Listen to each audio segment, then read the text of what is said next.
আসসালামু আলাইকুম। আলহামদুলিল্লাহ। হ্যালো এভরিওয়ান, আশা করি তোমরা সবাই ভালো আছো। আমিও ভালো আছি। আমি এখন গোয়ালে আসছি, এসে এখন আমি এগুলো গরুর লেদাগুলো পরিষ্কার করতেছি। তারাবি নামাজ পড়াইছেও, কিন্তু এখন কিন্তু রাত কিন্তু 9টা বাজতেছে, তারপরও গোয়ালে এসে এগুলো আমাকে পরিষ্কার করতে হয়। তার কারণ এগুলো যদি পরিষ্কার যদি না করি, এরা একেবারে খসে পড়ে, একবারে সমান করবে। তার কারণ ওদের গায়ে লেগে যাবে, তখন নোংরা হয়ে যাবে।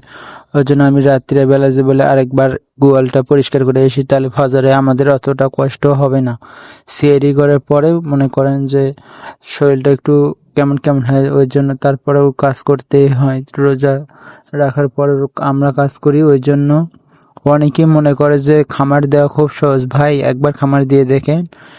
হ্যাঁ, কষ্ট হবে, কষ্ট না করলে কিষ্ট মিলবে না। কষ্ট করে পরিশ্রম কোনোদিন ফাঁকি দেয় না। আমি এখন বাছুরকে দুধ খাওয়াবো, ওই জন্য বাছুরকে নিয়ে যাচ্ছি যে দুধ খাক।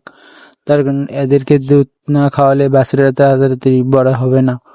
আর আমি এখন এগুলো ঝাড়ু দিয়ে পরিষ্কার করব। তার কারণ গোয়াল পরিষ্কার করে না রাখলে আমাকে নোংরা দেখতে মন চায় না। তার কারণ মানুষের যেমন পরিষ্কার পরিচ্ছন্নতার দরকার, তেমনি এগুলো অবলা প্রাণী, এদেরকে পরিষ্কার পরিচ্ছন্নতা করার দরকার আমাদের।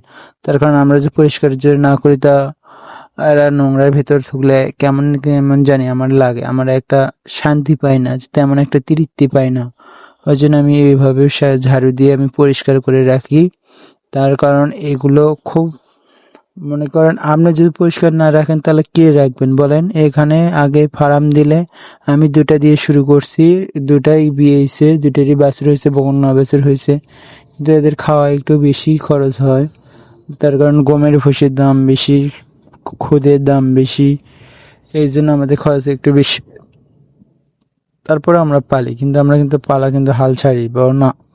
তার কারণ এখানে অনেক কষ্ট। আমার একটা আশা আছে, বিসমিল্লাহ এগ্রো সাইফুল ইসলাম ভাইয়ের মতন আমি একটা খামার দেব একটা, এটাই আমার আশা।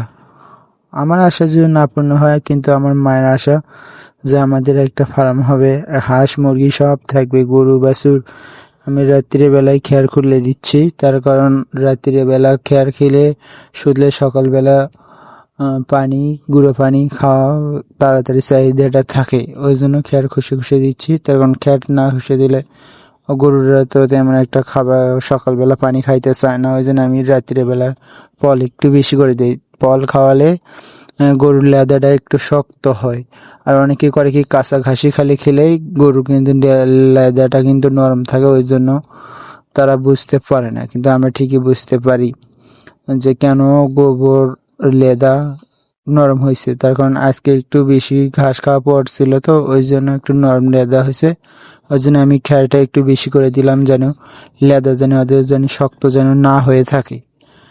আর আমি এই তো বিছনায় বসে থাকি, শুতে থাকি। আর এখন আমার রাত্রির বেলা, এখন এই পর্দাগুলো সব আমি খুলে দেবো, এখন ঢেকে দেবো। ওরা এখন শুয়ে থাকবে।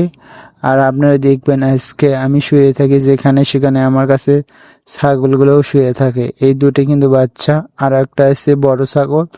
আমি শুয়ে আছি আর আমার বিছানায় এসে শুয়ে। রাখাল হতে হলে গরু বকরিকে ভালোবাসতে হবে, ছাগলকে ভালোবাসতে হবে, তাহলে আপনি খামার দিতে পারবেন, না হলে না।